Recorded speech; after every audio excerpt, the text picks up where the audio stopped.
শনিবারই পর্দা নামছে ঢাকা আন্তর্জাতিক বাণিজ্য মেলার ৩০তম আসরের শেষ মুহূর্তে ক্রেতা দর্শনার্থীদের উপচে পড়া ভিড় মেলা প্রাঙ্গণে। স্টলগুলোতে বেচা বিক্রির ধুম, দম ফেলার ফুরসত নেই বিক্রয় কর্মীদের। নারায়ণগঞ্জ প্রতিনিধি হাসান মজুমদার বাবলুর পাঠানো তথ্য ছবিতে ডেস্ক রিপোর্ট। শনিবার শেষ হচ্ছে এবারের ঢাকা আন্তর্জাতিক বাণিজ্য মেলা। ছুটির দিনে সকাল থেকেই পরিবার পরিজন নিয়ে মেলায় ভিড় করেন দর্শনার্থীরা। শেষ সময়ে পছন্দের পণ্য কিনে নেওয়ার তাড়ায় জমজমাট হয়ে উঠেছে প্রতিটি প্যাভিলিয়ন। গৃহস্থালী পণ্য, অলংকার, প্রসাধনী, হোম টেক্সটাইল, ফার্নিচার, ক্রোকারিজ সহ দেশি বিদেশি বিভিন্ন স্টলে ক্রেতাদের উপস্থিতি চোখে পড়ার মতো। প্রায় সবার হাতেই কেনাকাটার ব্যাগ, বড়দের দরদামে ব্যস্ততা আর শিশুদের ঘুরে বেড়ানোর আনন্দ, সব মিলিয়ে উৎসব মুখর মেলা প্রাঙ্গণ। পুরো আমার পরিবার নিয়ে আমি ঘুরতে আসছি, আম্মু, বোন, ভাই সবাই মিলে ঘুরতে আসছি।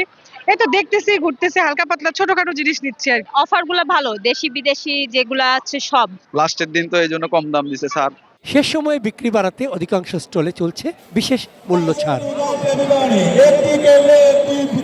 ক্রেতা টানতে আকর্ষণীয় অফার, এমনকি হোম ডেলিভারির সুবিধাও দিচ্ছেন অনেক বিক্রেতা। আমাদের সকল প্রোডাক্টের উপরে 15% ডিসকাউন্ট পাচ্ছেন। বেচাকেনা অবস্থা যেরকম আশা করেছিলাম ওরকম কিছুই না। গত সপ্তাহে এই সপ্তাহ অনেক খারাপ। স্ট্যান্ডার্ড কাস্টমার নাই, মানে আসতেছে, দেখতেছে, চলে যাইতেছে। আশা করি আজকের চেয়ে আগামী দিনটা ভালো যাবে। বিশেষ ছাড়ে পছন্দের পণ্য কিনে সন্তুষ্ট ক্রেতারা। আর বিক্রেতাদের আশা, শেষ দিনে সময় গড়ানোর সঙ্গে সঙ্গে বেচাকেনা আরও বাড়বে।